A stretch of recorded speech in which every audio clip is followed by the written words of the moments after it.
Gracias a esta música y a todos estos siervos, ¿sí?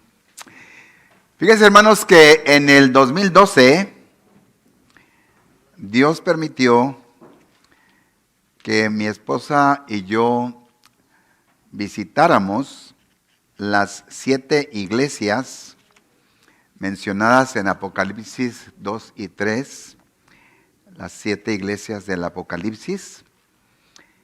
Y gracias a Dios porque tenemos unas personas que están sirviendo desde hace muchos años de misioneros en España, de España, en Turquía, los hermanos Madrigal. ¿Cuál fue la dicha de saber que el hijo tenía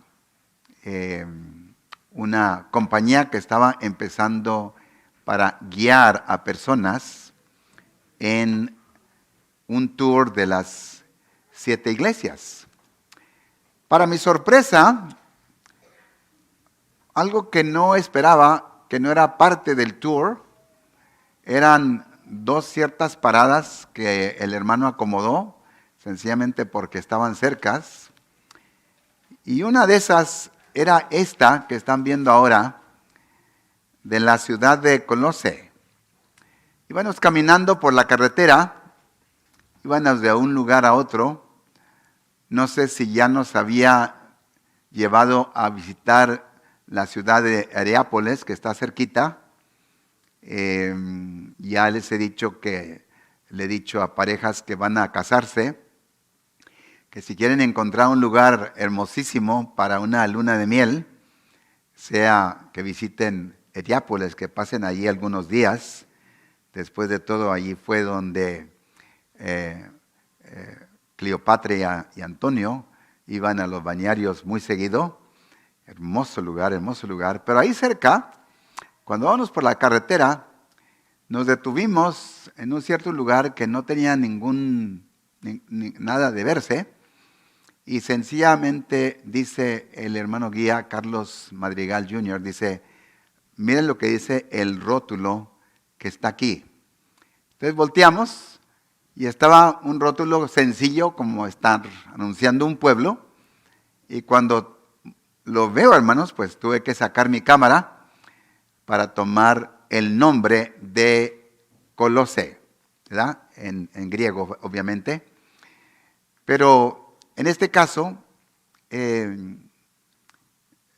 quisimos ver, bueno, pero ¿dónde está el pueblo?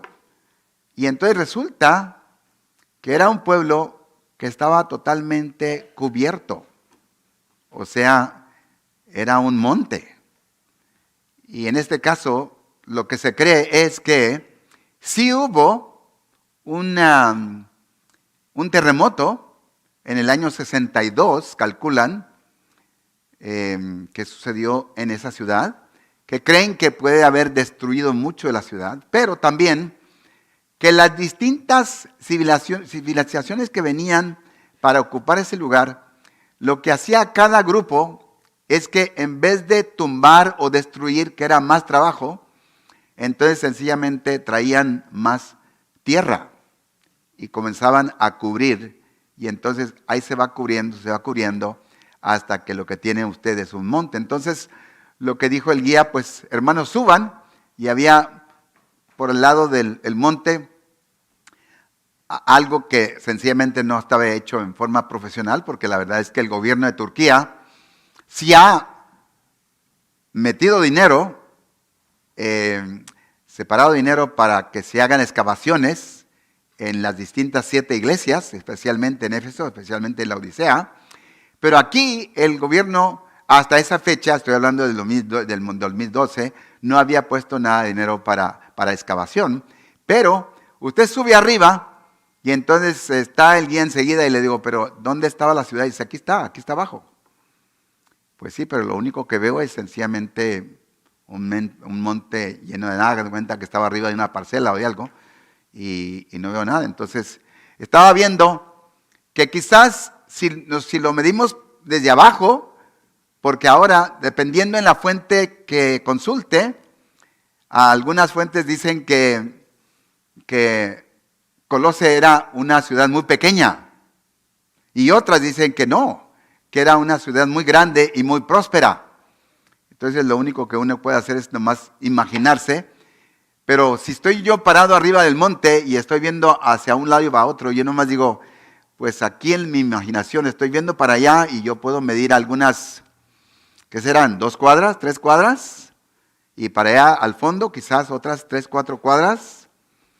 Y pues estoy seguro que tiene que haber sido más. Pero lo cierto es que en aquel día el apóstol Pablo vio la necesidad de escribir una carta a la iglesia de Colosas. Entonces, hermanos, esta mañana quiero empezar con una introducción sobre esta epístola. Y en esta mañana, ojalá y que nunca las introducciones sean aburridas, pero aquí querer investigar lo máximo con relación a esta carta y esta carta a esta ciudad. Pero sí, hermanos, con este enfoque que vemos en esta carta, si podemos hacer un resumen de cuál sea el significado de la carta a la iglesia en Colosé, entonces tiene que ser la supremacía de Cristo. Y por eso esta mañana la lectura basada en Hebreos, el capítulo 1 del 1 al 4, para que nos enfoquemos en el Señor Jesús y eventualmente vamos a llegar a esos pasajes en la carta a los colosenses que va a enfocarse en la supremacía del Señor Jesús. Pero ahora vamos a empezar con esto, hermanos. Vamos a comenzar con esta carta con relación a la ciudad. Ahora, me interesa mucho tocar el tema y poder decir que yo estuve allí.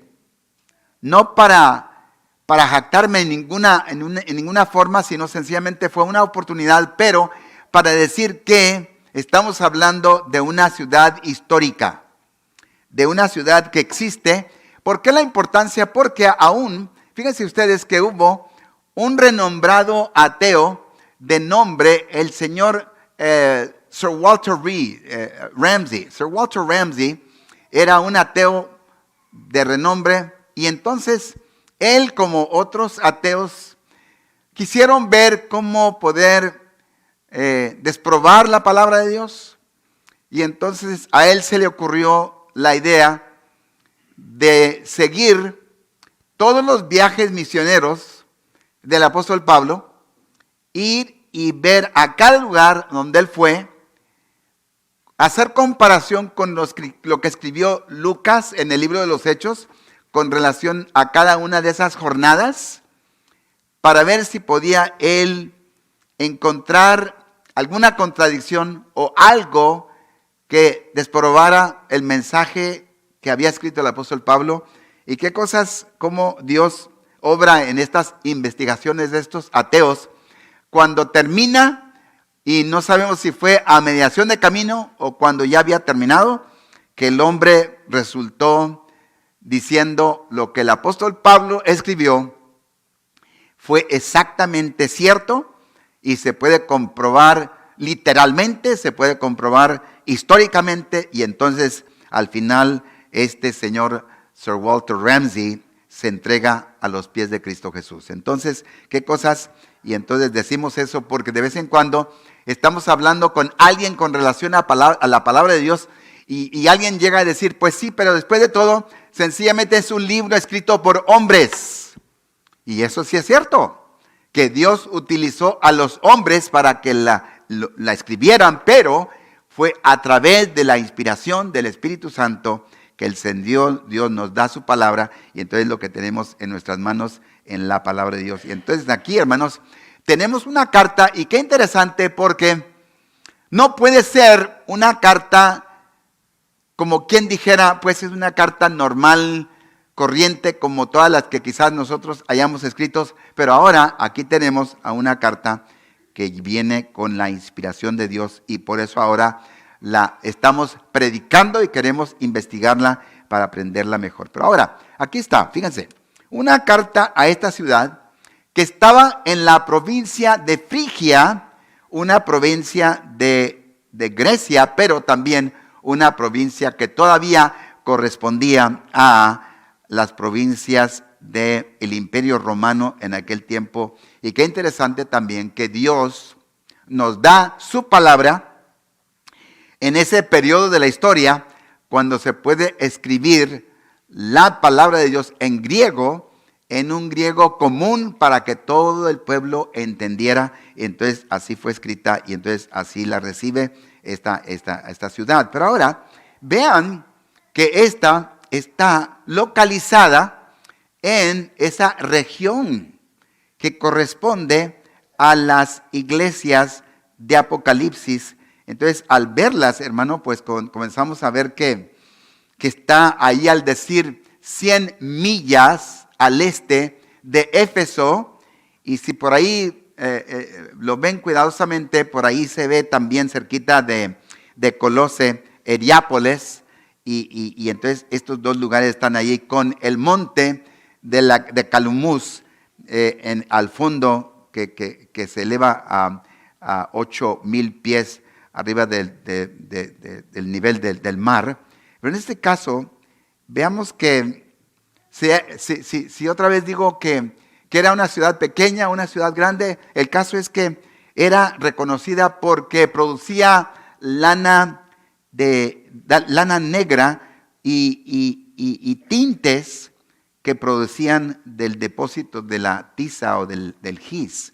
Entonces, por ahí podían producirse tinte para distintas cosas. Pero lo interesante de esta ciudad es que sí era una ciudad primordialmente gentil, aunque sí con una comunidad muy antigua de judíos.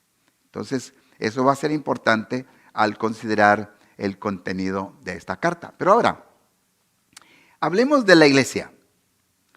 Porque la iglesia de los colosenses era una iglesia que probablemente se reunía todavía en la casa de Filemón.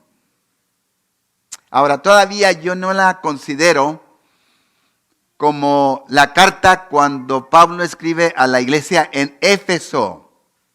Cada vez que me imagino Éfeso y basado en lo que he leído con relación a esa ciudad o a esa iglesia, yo ya me la imagino ya multiplicándose a través de distintas casas culto, casas iglesias en muchos lugares, y escribía una carta a toda la iglesia y afuera, porque la iglesia, recuerden que seguía reuniéndose en las casas y públicamente. Entonces fácilmente podía leerse la carta a los Efesios en una congregación grande o en una congregación subdividida. Pero yo voy a creer que aquí Filemón, que sí lo consideramos un hombre rico con esclavos. Recuerden que la carta de Filemón, que fue escrita al mismo tiempo, fue llevada por un esclavo, Onésimo. Pero en este caso yo voy a creer que Filemón vivía en Colose y que la iglesia se reunía en su casa. Entonces yo digo, ha de haber sido una casa bastante espaciosa, bastante grande, y la comparo como a esa casa donde en Hechos 2 se reunió la iglesia para orar a aquellos 120, y luego de repente tenemos el testimonio a 3,000. Entonces yo estoy diciendo que eran casas grandes de personas muy, muy ricas. Pero ahora, ¿quién comenzó esta iglesia? Pues, de acuerdo a la palabra de Dios, parece que fue Epafros. Epafros fue un convertido del apóstol Pablo en su tercer viaje misionero. Ahora, recuerden que el apóstol Pablo estuvo en Éfeso algunos 3 años. Él no se movió de ahí, aunque sí dice la Biblia que Dios permitió una puerta grande y eficaz, así escribe a la iglesia en Corinto, porque Dios me ha dado una puerta grande y eficaz. Y entonces lo más probable es que de la iglesia Dios comenzó a levantar personas que no quedaron satisfechos con sencillamente ser testigos en su propio lugar, sino que también salieron a otros lugares. Y por eso dice la Biblia que toda Asia llegó a conocer el evangelio. Y entonces por ahí en algún momento, este nuevo convertido de Epafras sale de allí. Entonces yo digo que sí es cierto, hermanos, que han salido personas de nuestra iglesia y uno cuando primero los ve entregarse a Cristo, pues no está necesariamente considerando el futuro que esa persona tenga en el reino de los cielos. Pero aquí para recordarme yo y recordarnos a nosotros, no podemos imaginarnos del potencial que un nuevo creyente puede tener. Entonces los dichos en inglés valen que nunca juzgues a un libro por su forro, por el forro, porque la verdad es que Dios puede hacer algo maravilloso. Entonces fue exactamente lo que Dios hizo a través de Epafros, que creemos que él fue el que empezó esta iglesia en Colosas, ¿sí? Pero ahora, vean que al considerar la carta, tenemos implicaciones y enseñanzas directas de los desafíos de esta iglesia.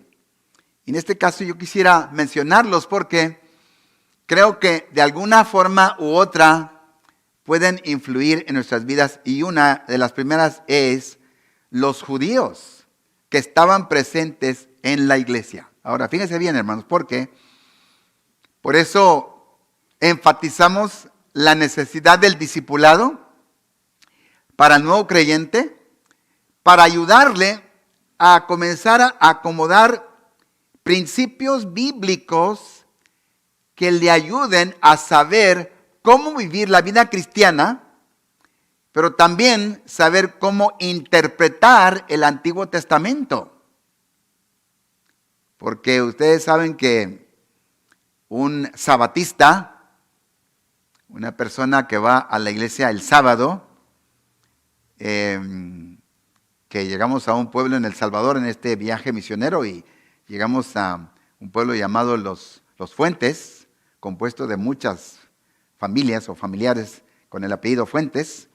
El caso es que estaba muy fuerte la obra de los sabatistas de la iglesia del séptimo día en ese pueblo. Pero lo que quiero decir, hermanos, es que si no discipulamos inicialmente al nuevo creyente, si la persona se entrega a Cristo y no le ayudamos inmediatamente a saber cómo leer la Biblia, lo más probable es que la va a tomar y va a querer leerla como cualquiera de nosotros lee en un libro. ¿Y qué hacemos con un libro? Pues le abro a la primera página y comienzo con la página 1. Y yo creo que la Biblia no se lee así. Yo creo que la Biblia se lee por el Nuevo Testamento, especialmente para un creyente, ¿sí? Un creyente, decimos al nuevo creyente, basado en los estudios de eruditos que conocen el griego y han dicho que el libro más sencillo para leerse y entenderse es el libro de Juan. Entonces no lo digo yo, no soy el erudito en ese caso, pero aquellos que sí conocen el texto pueden decir, este es el libro más sencillo y es el libro que se ha llamado el libro universal. Entonces, vamos a pedirle a este nuevo creyente a que comience con el libro de Juan. Y cuando yo me topo con una persona que ya tiene mucho conocimiento en Cristo Jesús o que está haciendo una reconsagración al Señor, entonces yo le digo, ¿por qué no comienzas con el libro de Mateo? O sea, comienza con el libro de Mateo y comienza a conocer el Nuevo Testamento. Y llego también a decir, ¿por qué no llegas a ser no solamente conocedor del Nuevo Testamento, pero hasta donde quepa la palabra en nuestra comprensión, llegues a ser maestro o experto en el Nuevo Testamento? No quiere decir que después de leerla una vez no puedas comenzar ya a leer el libro de Génesis y toda la Biblia, pero comienza con el nuevo. ¿Por qué? Porque el nuevo nos da el filtro para poder entender el Antiguo Testamento. Y ahora sí, cuando comienzo a leer el Antiguo Testamento y comienzo a hablar con todas las leyes y exigencias y rituales y ceremonias, ahora ya sé lo que debo de vivir y lo que debo de practicar y lo que no debo de practicar. Entonces, vean aquí. Habían judíos que componían la iglesia en Colosé. Pero habían entonces aquellos judíos que no habían entendido todavía su libertad en Cristo. Ahora, permítame este paréntesis, ¿sí? Porque ocasionalmente, y lo voy a decir con mucho respeto, porque es parte de la enseñanza también, cuando llegan personas del movimiento pentecostal carismático, han aprendido ciertas frases que yo voy a decir a mis hermanos, ya tenemos que dejar de repetirlas porque tienen otra idea, traen otra implicación. Y entre esas expresiones está cuando estamos cantando y alabando, y por ahí surgió la idea, es que ahora tenemos libertad en Cristo.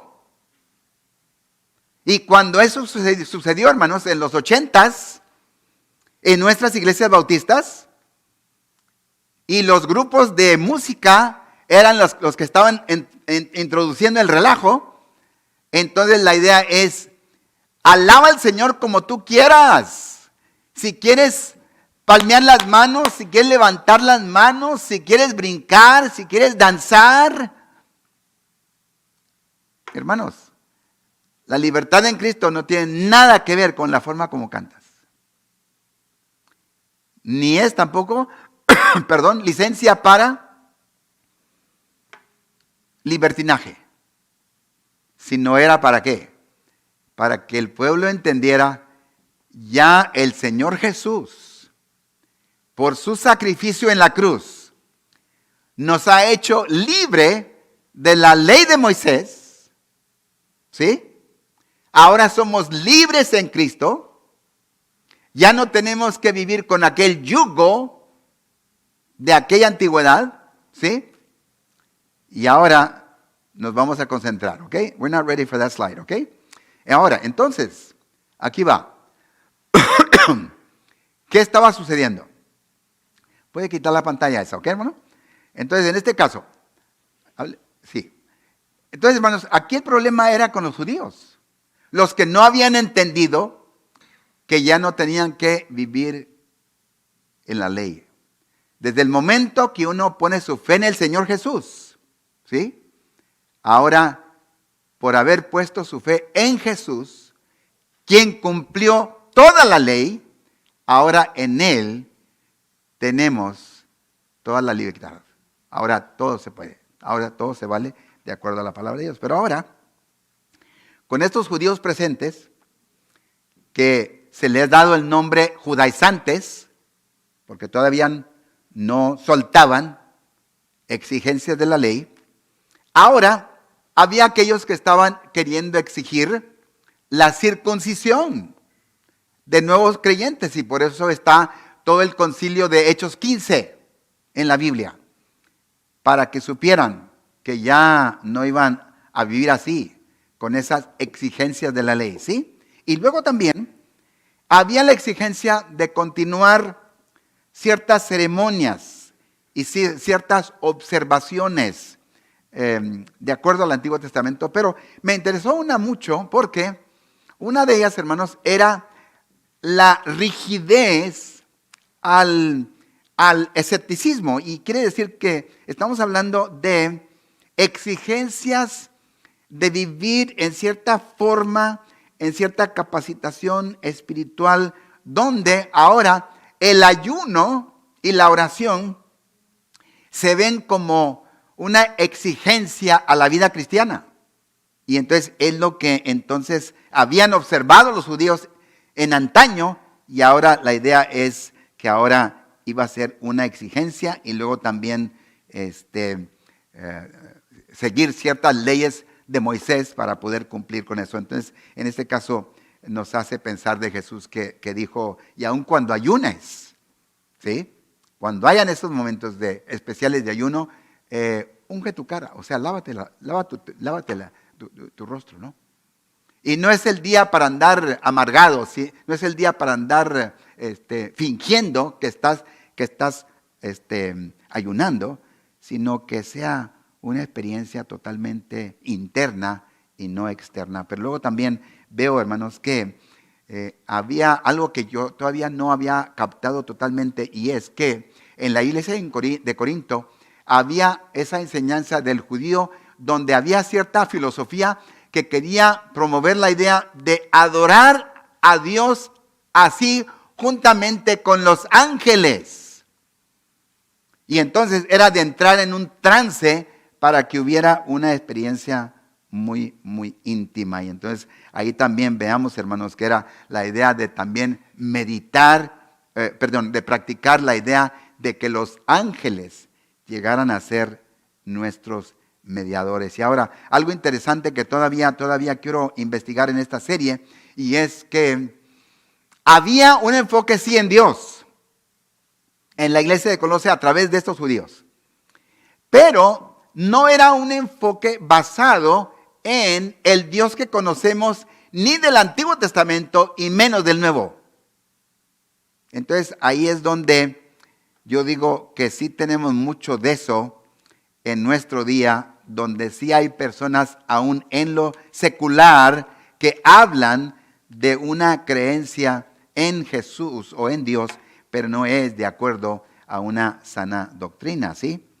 Pero luego también, hermanos, como fuera cierto de este primer siglo, mucha idolatría, mucho paganismo, y entonces aquello estaba entrando a la iglesia. Y algo que me gustó de este estudio en particular y en preparación a este mensaje era que de acuerdo a las últimas fuentes con relación al gnosticismo, aunque sí es cierto que para cuando llegamos a Primera de Juan, ya el gnosticismo estaba comenzando a verse, no en su apogeo, eso no sucedió hasta que entramos al segundo siglo, pero decir que había gnosticismo en la iglesia de Corinto no es cierto.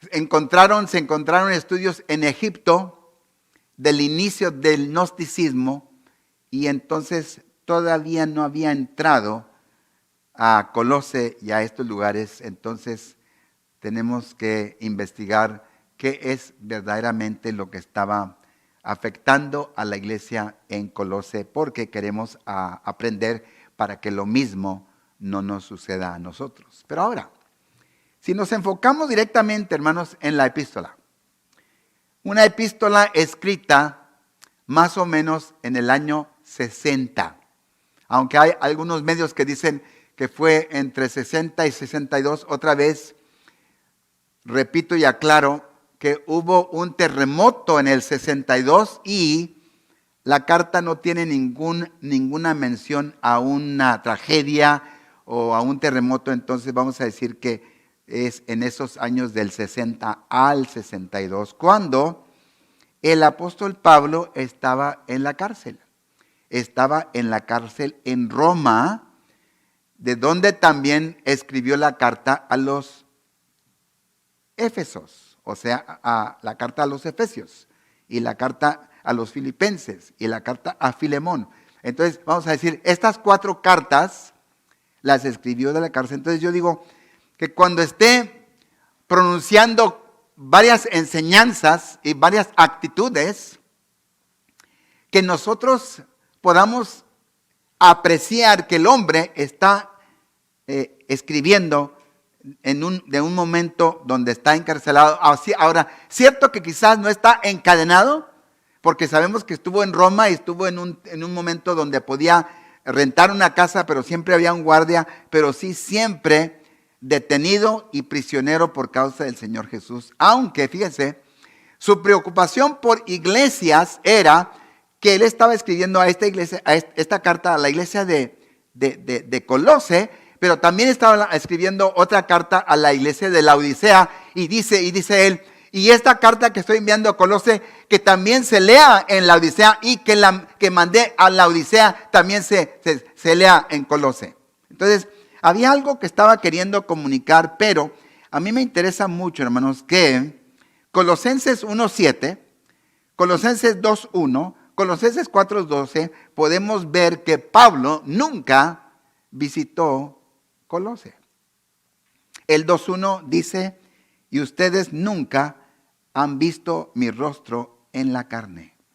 Entonces, al escribir esta carta, por inspiración del Espíritu Santo, la está escribiendo, hermanos, basada en la información que Epafres le ha traído para ahora regresar con la carta para esta iglesia que va a cargar Tíquico, Colosenses 4:7, ¿sí? Entonces, una carta donde comienza con una enseñanza doctrinal y luego termina con una enseñanza muy práctica. Y algunos, al considerar la oración que Pablo hace por la iglesia en Colosenses capítulo 1 del 9 al 10, cuando él habla de que seáis llenos del conocimiento espiritual de Dios, era porque estaba enfocándose en lo doctrinal. Y luego cuando termina dice, para que podáis caminar como es digno del Señor, estaba enfocándose en la segunda parte de esta carta. Y entonces muy, muy similar a la carta que escribe a la iglesia de Éfeso. Pero ahora, yo veo algo que no podía ignorar, y cuando ustedes consideren las aplicaciones que he puesto para nuestros grupos de crecimiento, de aquí lo tomé, hermanos. Porque, por ejemplo, si yo me pongo a pensar de enseñanzas que yo capto inmediatamente, nomás al empezar esta introducción, comienzo a ver que estamos hablando del apóstol Pablo, que está escribiendo una carta a una iglesia que nunca había visitado. Ahora, póngase a pensar de eso. Alguien me está contando de hermanos en Cristo, de otra iglesia, en otra ciudad, en otro estado, en otro país, y basado en lo que ellos me están diciendo, yo siento que tengo palabra de Dios para comunicar con ellos de su palabra. Obviamente no al mismo nivel, ni siquiera, por favor, me malentiendan. Estamos hablando de una carta inspirada por el Espíritu Santo. Pero yo estoy pensando, hermanos, que en cierto momento, alguna persona me va a criticar por decir, hermano, ¿cómo puede ser? ¿Sí? Que usted presenta este seminario a estas personas, pero usted ni los conoce. ¿Sí? Y yo digo, hermanos, en la autoridad de la palabra de Dios está nuestra enseñanza. ¿Sí? No se me olvida una campaña evangelística que prediqué en Corpus Christi, Texas. Y en una oportunidad, uno de los líderes me llevó a comer o a desayunar y me dice, hermano, estábamos escuchándolo anoche, o sea, yo, dice él, lo estaba escuchando anoche y lo veo como un pastor muy joven. Pues, sí es cierto, sí hubo un momento cuando yo estaba muy joven, ¿verdad? Y entonces, quizás tenía algunos 35, 36, 37 años. Y me dice, pero también usted relató que sus hijos todos están pequeños. Usted habló de sus niñas. Entonces, ¿con qué autoridad usted puede darnos consejos con relación a la enseñanza de nuestros adolescentes o de nuestros adultos solteros o de nuestros matrimonios? Pues la respuesta es la misma. Es la palabra de Dios. Si yo veo a aquellos solteros que están atrás, hermanos, ninguno tenga en poco tu juventud. ¿Por qué? Porque, hermanos, no importa quiénes seamos, desde el momento que estamos en la palabra de Dios y estamos creciendo en el Señor, hay consejo de Dios. Entonces, aquí va la primera. Entonces yo digo, él está escribiendo a una iglesia que no había visitado, pero otra, hermanos, es que ahora él estaba escribiendo una carta a hermanos que estaba basándose solamente en lo que Epafros le contó. ¿Sí? Entonces, hermanos, escuchen bien. Porque puede ser lo que él me contó o lo que yo vi. Te lo estoy contando a ti, Pablo. ¿Sí? El hermano me dijo, yo también lo vi, aquí te lo cuento. ¿Sí? ¿Y cuántas veces ustedes no me van a escuchar a mí dar anécdotas? Querer ilustrar algo que yo vi. No estoy queriendo difamar, no estoy queriendo mencionar nombres, pero entonces que alguien diga, pero es que eso es chisme.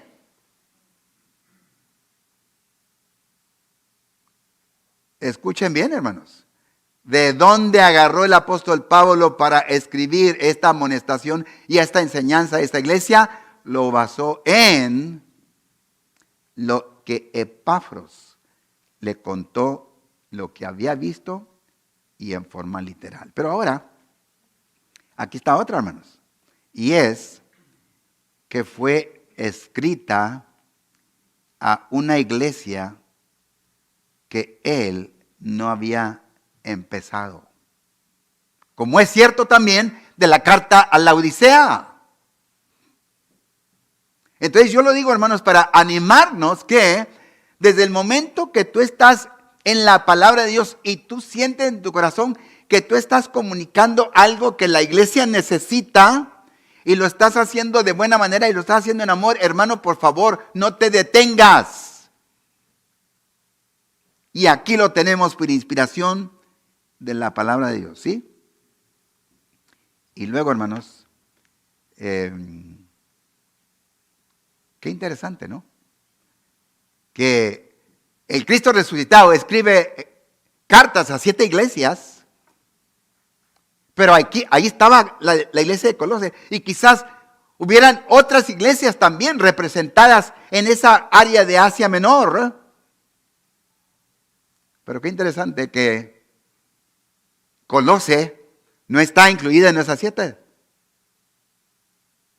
Y lo que yo digo es, no quiere decir que el problema de las 7 iglesias no estaba también representado en Colose, porque hermanos, si yo me pongo a interpretar Colose a nivel de la historia de la iglesia, lo podemos ver en 7 distintos periodos en la historia de la iglesia, lo podemos ver en distintas iglesias que existen y también podemos ver las 7 iglesias representadas en nuestras iglesias en distintas personas. Entonces la ausencia de Colose en esas 7 es relativo, ¿sí? Pero rapidito. Y es que quiero empezar con el propósito ahora. Para terminar el propósito de la epístola, primero quería aclarar la supremacía de Cristo, ¿sí? A una iglesia, hermanos, a una iglesia muy joven, ¿sí? Estaba empezando esta iglesia, entonces había necesidad de que la iglesia conociera quién era Jesús. Jesús es cabeza de la iglesia, Jesús es el preeminente, Jesús es el comienzo es el final, Jesús es el que viene desde antes del inicio, o sea, desde las eternidades pasadas. Él es el Dios hombre, Él es el creador y Él es el creador del universo, Él es Dios, ¿sí? Entonces, enfóquense en el hecho de que Él es la supremacía de Cristo. Pero ahora la segunda, hermanos, es que el propósito de la epístola era también para aclarar la doctrina de la deidad de Cristo, que es Dios, ¿sí? Dice Colosenses 2:9 que en Él habita corporalmente la plenitud de Dios, ¿sí? Pero luego también, hermanos, que en Él tenemos al Redentor, al que nos redimió de todos nuestros pecados, pero también en Él tenemos al que nos escogió desde antes de la fundación del mundo, y también tenemos en Él al que nos perdona de todos nuestros pecados. Decía uno de mis profesores, cuando le estés presentando el Evangelio a una persona, dile que Jesús es el único que murió por tus pecados y el único que puede perdonar todos tus pecados. ¿Se acuerdan de los judíos cuando preguntaron? ¿Pero quién puede perdonar pecados si no solamente Dios? Es Jesús. ¿Sí? Pero luego, hermanos, también aclarar a los creyentes la necesidad de madurez espiritual. No queremos que ninguna persona se quede enano en Cristo Jesús. Nos preocupa, ¿sí?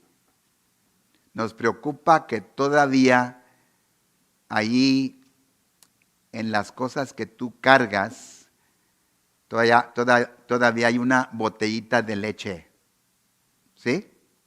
Nos preocupa.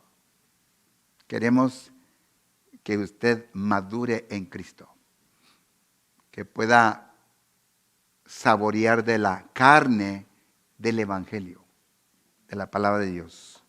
Y luego la última, hermanos, es que Pablo quería aclarar que él también tenía necesidad de oración. Fíjense bien, hermanos. El siervo de Dios, el apóstol de Dios, este hombre santo, ¿sí? Veía la necesidad de que oraran por él, de que oraran por su ministerio, de que oraran por su alcance, y también ahora le preocupaba el testimonio que la iglesia tenía delante de un mundo que estaba viéndoles. Entonces, hermanos, esta mañana vamos a ir preparándonos para esta exposición y rogar a Dios que podamos captar lo máximo de ello. Y en algún momento nomás sentarse y imaginarse como la persona que está escuchando esta carta, donde algunas cosas van a decirse directamente a la iglesia y algunas cosas también van a ser muy general a la iglesia, pero en todo siempre va a haber enseñanza. Entonces, bendice, oh Dios, esta exposición y permite que podamos conocerte mejor, que podamos conocer a Cristo mejor. Y ruego, Señor, por aquellas cosas que van a salir en el texto, que van a aplicarse directamente a nuestras vidas. Señor, ¿alguien está aquí que nunca ha creído que Jesús es Dios? Que ese creador del universo es Jesús. Que ese niño que nació en el pesebre es Jesús. Es aquel que dio en su vida en la cruz por sus pecados. Mi amigo, mi amiga, esta mañana, créelo. Créelo. Cree que Él es el único que puede perdonarte de todos tus pecados. El mismo que ya dio su vida en la cruz, que fue sepultado, que resucitó al tercer día, que ahora te ofrece vida eterna. Y aquel que también fue visto por muchos. El Señor te invita a que abras tu corazón y recibas a Jesús. Dile así al Señor, dile: eterno Dios, esta mañana yo sí creo en Jesús. Me arrepiento de una vida sin Cristo. Esta mañana yo sí creo en Jesús. Creo que Él murió en la cruz por mis pecados. Creo que fue sepultado. Creo que al tercer día resucitó de entre los muertos y creo que fue visto por muchos. Señor, pongo mi fe en ti y en esta mañana me arrepiento de todos mis pecados y yo recibo a Jesús y yo lo confieso como mi Señor y mi Salvador. Bendito seas. Gracias, Señor, por tu palabra. Así ahora despídenos con tu gracia y tu paz. Oramos en el nombre de Cristo Jesús. Amén.